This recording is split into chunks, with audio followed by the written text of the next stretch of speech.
dukomeze turyoherwe n'ifunguro ry'umugoroba, iyi bayita sapa,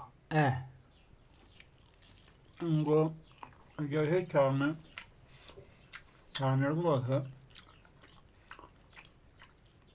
rikomeze rituryohe, riraryoshye kabisa. Ifunguro ryiza cyane, intungamubiri rwose, ni imboga. Iyo wariye imboga umubiri wawe uba muzima.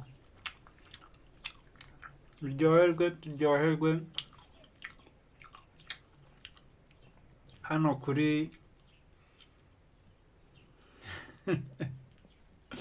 ubundi iyo umuntu yaryohewe arangwa no kuba yishimye cyane, ukabona aramwenyura.